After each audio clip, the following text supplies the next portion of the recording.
Saudara, tidak ada satupun dari kita yang senang terluka. Sebisa mungkin kita akan berusaha membangun benteng pertahanan kita yang bisa menjaga diri kita supaya kita tidak mudah dilukai oleh yang lain. Tapi seperti kata orang, pertahanan terbaik adalah menyerang.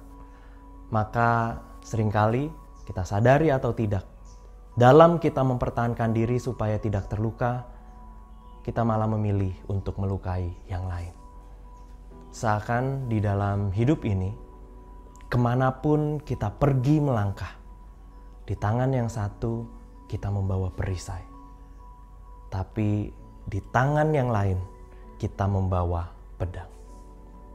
Jadi sementara kita berusaha menjaga diri kita dari serangan, ternyata pedang yang ada di tangan kita yang lain itu telah lebih dahulu menghunus orang-orang yang ada di sekitar kita. Dan sadar atau tidak saudara, inilah yang sering kita kerjakan.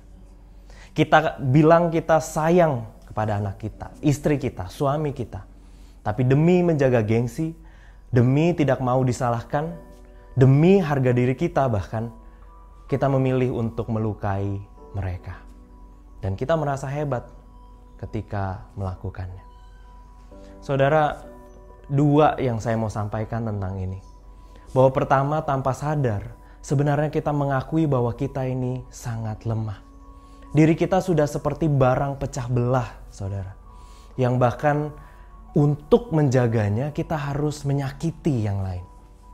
Dan yang kedua, kita ini jadi tak ada bedanya dengan binatang yang melihat mangsa, kemudian berusaha mengejar, menerkam sampai menghabisi. Dan bayangkan itu yang masing-masing kita lakukan satu dengan yang lain. Karena itu di Galatia 5 ayatnya yang ke-14. Saya akan bacakan sampai ayatnya yang ke-15, di situ dikatakan. Sebab seluruh hukum Taurat tercakup dalam satu firman ini, yaitu kasihilah sesamamu manusia seperti dirimu sendiri. Tetapi jikalau kamu saling menggigit dan saling menelan, awaslah supaya jangan kamu saling membinasakan. Saudara, Alkitab kita mengatakan pada kita tentang hal ini, bahwa semakin kita mengasihi diri kita, semakin kita berusaha menjaga diri supaya tidak terluka, direndahkan, tidak dilecehkan, kita seharusnya semakin berusaha menjaga yang lain supaya tidak terluka juga melalui cinta kasih yang bisa kita bagikan. Dan Alkitab memperingatkan kita, awas jika kita sudah saling mulai menggigit, sudah mulai saling menelan. Awas kata Alkitab, jangan sampai kita saling membinasakan. Artinya apa?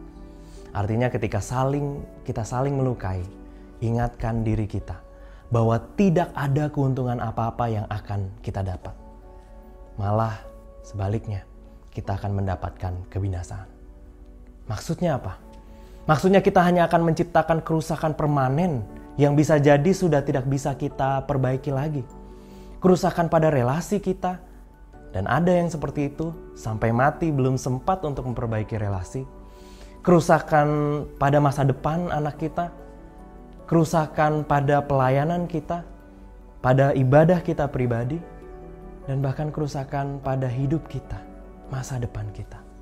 Dan ujung-ujungnya apa? Hanya penyesalan yang akan kita dapatkan. Jadi saudara, apa yang bisa kita lakukan sekarang? Sederhana, janganlah melukai.